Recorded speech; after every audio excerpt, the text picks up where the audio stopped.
Hello दोस्तों, नमस्कार, good morning. मैं आपके अपने परिवार सुपर एग्ज़ाम स्टडी में एक बार फिर से स्वागत करता हूं। तो दोस्तों, इंडियन पॉलिटी भारतीय संविधान में जो अब से पहले क्लास हुई थी वो क्लास हुई थी, टॉपिक चल रहा था पार्लियामेंट, संसद। और संसद में भी जो हम पहुंचे थे, लोकसभा और राज्यसभा में जो हम पहुंचे थे, वो लास्ट का क्वेश्चन था कि लोकसभा में अविश्वास प्रस्ताव पेश किया जाता है और अविश्वास प्रस्ताव पे हमेशा लोकसभा में ही लाया जाता है।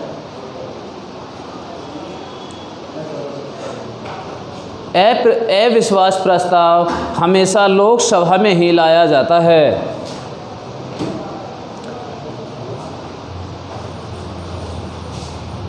तो इसके बाद अगर बात करते हैं अविश्वास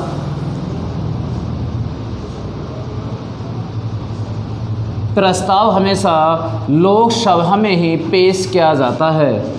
और अगर जो देश में आपातकालीन लगाई जाती है इमरजेंसी, वो भी अगर उस इमरजेंसी को समाप्त किया जाता है तो उस इमरजेंसी यानी आपातकाल को भी कौन समाप्त कर सकता है? तो समाप्त करने का जो अधिकार है वो भी लोकसभा को है। समाप्त करने का अधिकार किसे प्राप्त है? लोकसभा को प्राप्त है। बात क्लियर? अगर बात करें राज्यसभा की, तो राज्यसभा में मैंने बताया था कि राज्यसभा में प्रत्येक वर्ष में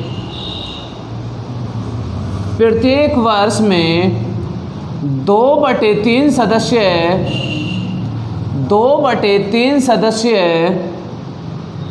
अवकाश ग्रहण कर लेते हैं। अवकाश ग्रहण करते हैं। बात क्लियर?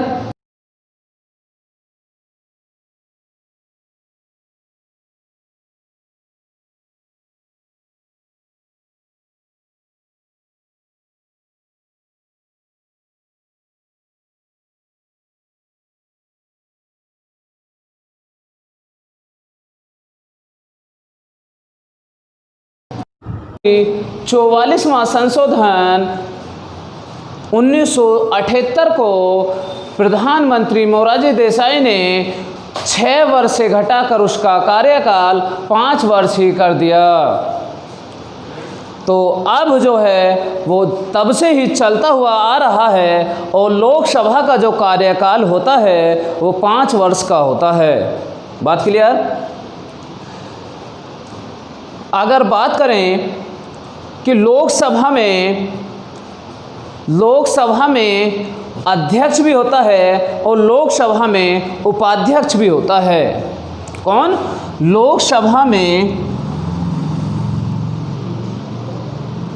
लोकसभा अध्यक्ष भी होता है और लोकसभा उपाध्यक्ष भी होता है। जैसे लोकसभा में लोकसभा अध्यक्ष होता है, वैसे ही राज्यसभा में सभापति होता है। और जैसे लोकसभा में उपाध्यक्ष होता है, वैसे ही राज्यसभा में उपसभापति होता है। कौन? उपसभापति होता है। बात क्लियर? लेकिन अगर बात करते हैं कि लोकसभा के जो सदस्य होते हैं, इनका जो चुनाव होता है, लोकसभा के सदस्यों का जो चुनाव होता है, उनको शपथ कौन देता है? लोकसभा के सदस्य जो चुनकर आते हैं वो 545, जो इनमें से निर्वाचित होते हैं वो 543 निर्वाचित होकर आते हैं। और 2 सदस्य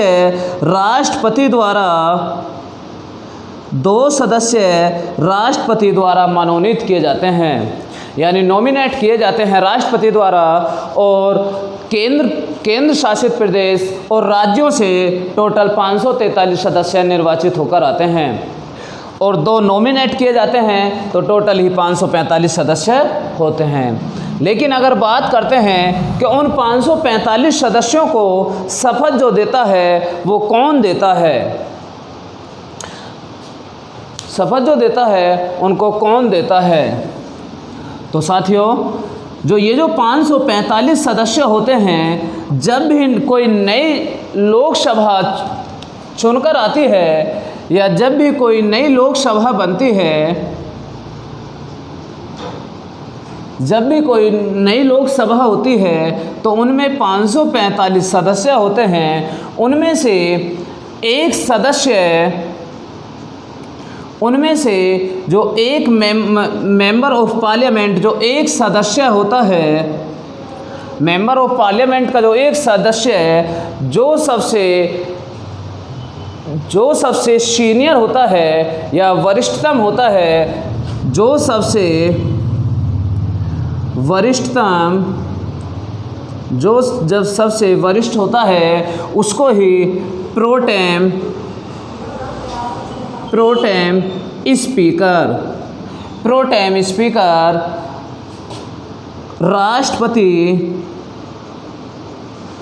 राष्ट्रपति द्वारा बना दिया जाता है। जो 545 सदस्य होते हैं उनमें जो सबसे वरिष्ठ सदस्य होता है, सबसे सीनियर व्यक्ति होता है, उनमें से एक प्रोटेम स्पीकर को चुन देता है और इसको चुनता कौन है? वो राष्ट्रपति चुनता है। बात क्लियर?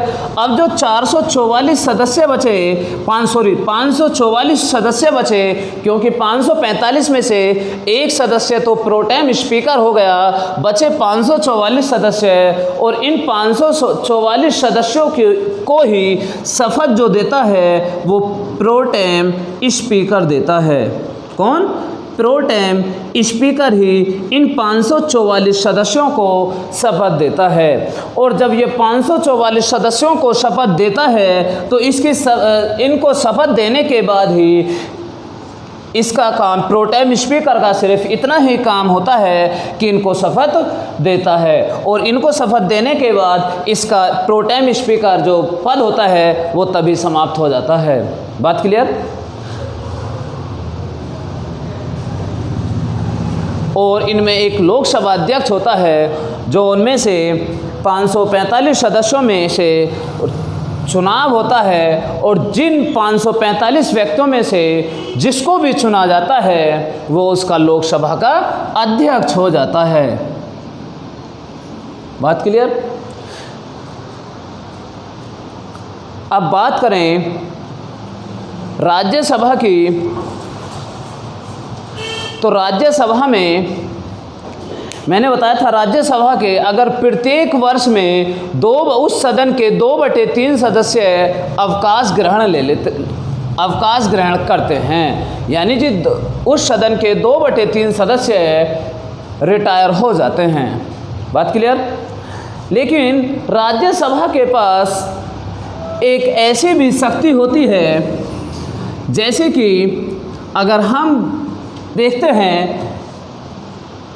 राज्यसभा के पास एक विशेष शक्ति होती है,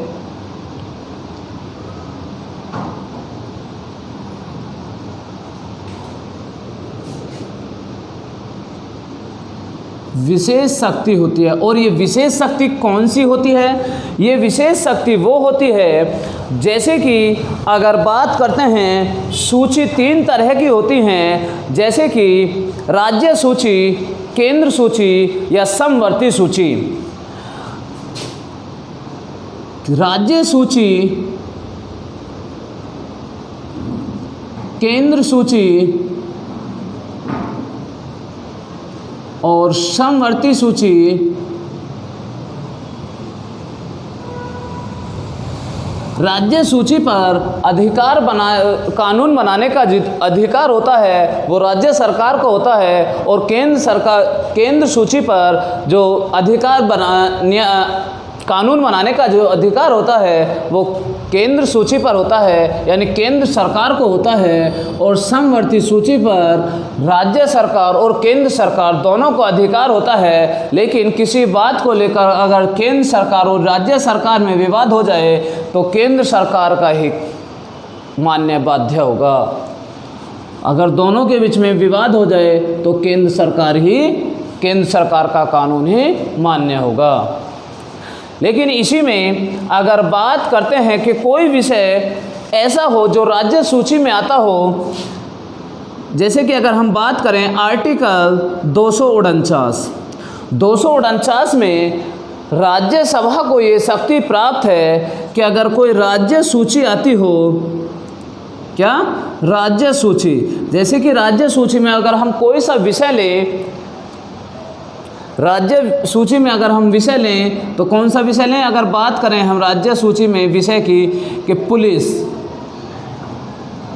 अगर हम पुलिस का विषय लेते हैं, क्योंकि ये पुलिस जो है वो राज्य सरकार में या राज्य सूची में आती है, और राज्य विषय में जो आएगी ये पुलिस जो है वो राज्य सूची में, और इस पर क्या शक्ति प्राप्त है? तो राज्यसभा को अगर ऐसा लगता है कि ये जो पुलिस विभाग है ये राज्य सूची में ना आकर ये इस विषय को राष्ट्रीय स्तर पर ले जाया जाए, और जो राष्ट्रीय स्तर पर ले जाया जाएगा तो उसको राष्ट्रीय स्तर पर ले जाने के लिए राज्यसभा के पास ये शक्ति प्राप्त है। आर्टिकल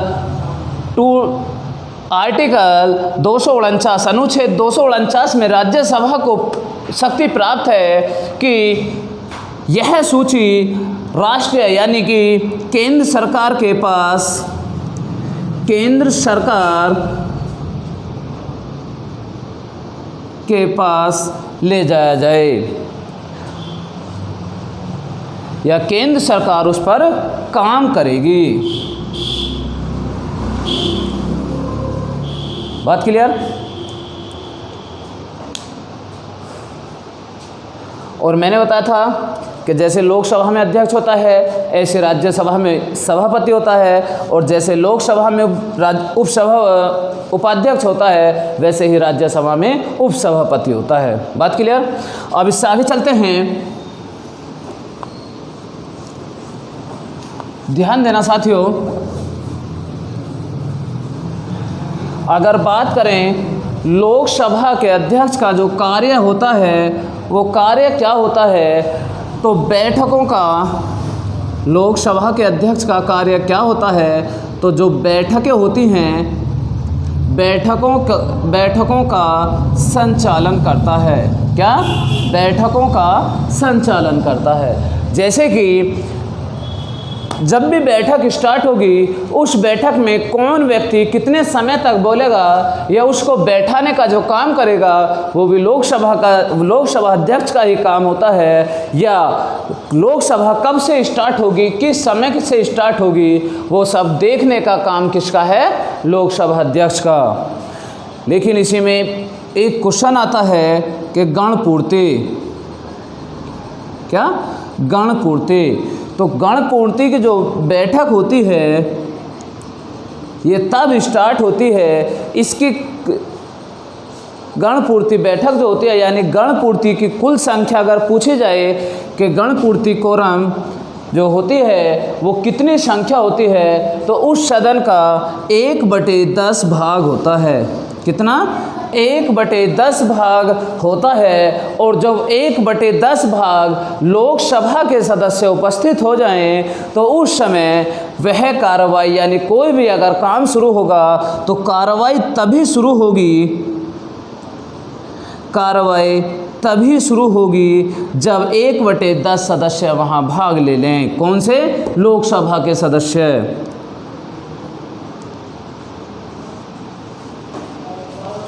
यानी गणपूर्ति जो बैठक यानी जो गणपूर्ति स्टार्ट होती है वो तब होती है जब सदन का 1/10वां हिस्सा अगर वहाँ उपस्थित हो जाए तब कोई कार्रवाई शुरू होती है। बात क्लियर? लेकिन अगर हम बात करते हैं कि लोकसभा का जो अगर लोकसभा में कोई प्रस्ताव पेश किया जाता है तो उस स्थिति में या उस प्रस्ताव पर लोकसभा का अध्यक्ष अपना वोट नहीं करता।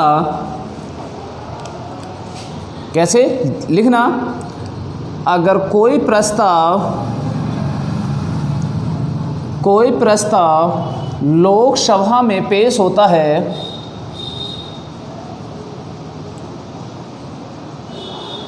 है तो उस पर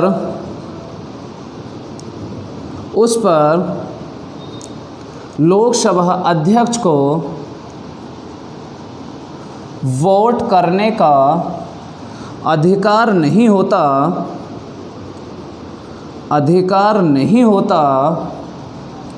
लेकिन वोट बराबर होने की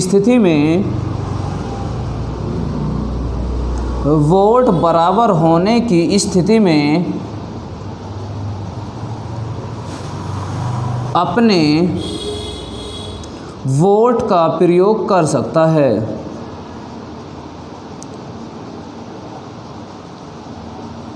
बात क्लियर? यानी जो लोकसभा में कोई प्रस्ताव अगर पेश होता है तो उस पर लोकसभा का अध्यक्ष अपना वोट नहीं करता, लेकिन अगर वोट बराबर होने की स्थिति में आ जाएं तो उस समय लोकसभा अध्यक्ष अपने वोट का प्रयोग करता है। बात क्लियर? और जो लोकसभा के अध्यक्ष के पास शक्ति प्राप्त होती हैं, जो शक्ति उतार लिया होगा ये तो,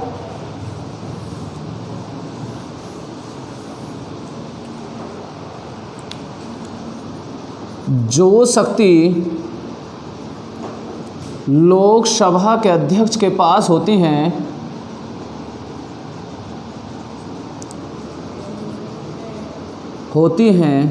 वही शक्ति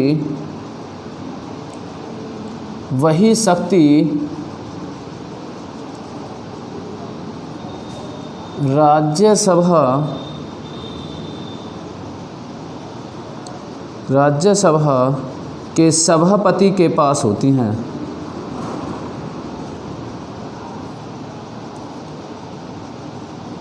बात क्लियर? चलें इससे आगे बात करें। लोकसभा का जो अध्यक्ष होता है, इस अध्यक्ष का अगर चुनाव होता है तो किस आर्टिकल में इसका वर्णन किया गया है? तो लोकसभा के अध्यक्ष का चुनाव आर्टिकल 93 में इसका वर्णन है। बात क्लियर? अगर बात करते हैं राज्यसभा की, तो राज्यसभा में सबसे पहले सभापति कौन बने थे? राज्यसभा के सबसे पहले फर्स्ट राज्यसभा के सभापति कौन बने? डॉक्टर सर्वपल्ली राधाकृष्णन। डॉक्टर सर्वपल्ली राधाकृष्णन। बात क्लियर?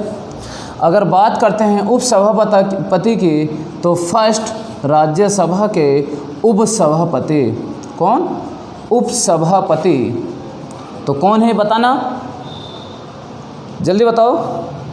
तो राज्यसभा के जो फर्स्ट उपसभापति थे वो थे एस.वी. कृष्णमूर्ति। एस.वी. कृष्णमूर्ति। बात क्लियर? अगर बात करें वर्तमान की, तो राज्यसभा का वर्तमान सभापति कौन है? एम वेंकैया नायडू। एम वेंकैया नायडू। बात क्लियर? वैसे ही अगर बात करते हैं लोकसभा की, तो फर्स्ट लोकसभा अध्यक्ष कौन बना था? तो फर्स्ट लोकसभा अध्यक्ष कौन था? तो फर्स्ट लोकसभा अध्यक्ष था जी.वी. मावलंकर। कौन? जी.वी. मावलंकर, यानी कि गणेश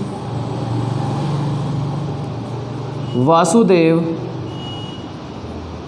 मावलंकर।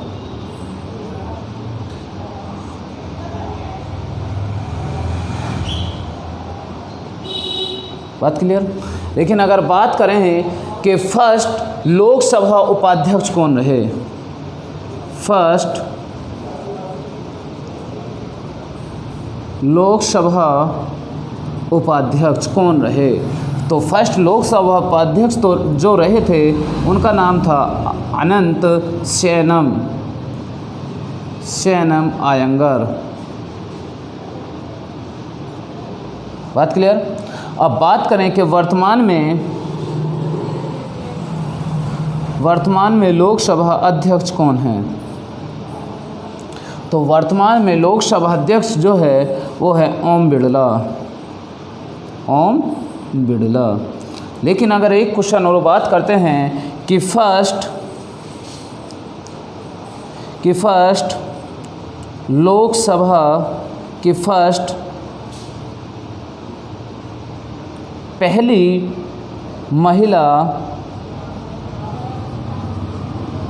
महिला जो लोकसभा अध्यक्ष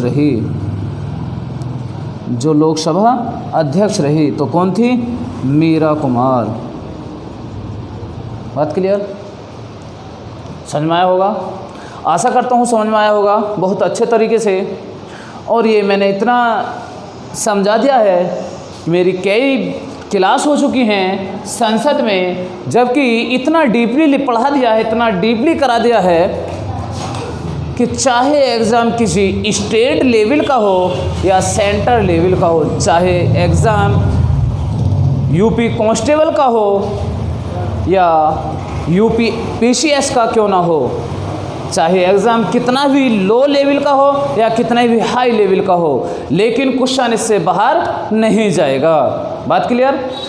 तो इससे आगे चलें।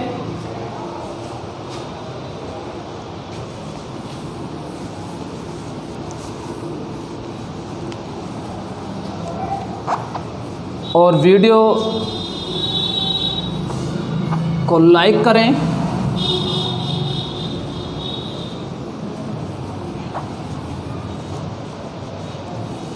साथियों विश्वास करिए जितना हम कराएं उतना कर लीजिए, सिलेक्शन पक्का होगा। ठीक है, सिलेक्शन पक्का होगा।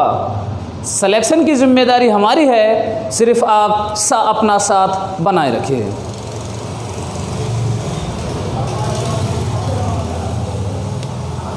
बात करते हैं संसद के सत्र। तो संसद के कितने सत्र होते हैं? तो संसद के 3 सत्र होते हैं। सबसे पहला सत्र बजट सत्र। कौन सा? बजट सत्र। ठीक है, तो ये जो चलता है ये चलता है नवंबर से लेकर दिसंबर तक। बात क्लियर? तो अगर बात करते हैं इनसे जो संबंधित क्वेश्चन बनता है वो सबसे मोस्ट इम्पोर्टेंट क्वेश्चन ये बनता है कि संसद के 2 अधिवेशनों के बीच अधिकतम कितना समय होता है। अगर मान के चलो ये सत्र स्टार्ट होता है तो इस सत्र की जो अंतिम तिथि होगी और जो अगले सत्र की जो पहली तिथि होगी, उन दोनों सत्रों के बीच ज़्यादा से ज़्यादा कितना समय हो सकता है। तो लिखो साथियों, संसद के 2 अधिवेशनों के बीच या 2 सत्रों के बीच अधिकतम 6 महीने का समय होता है।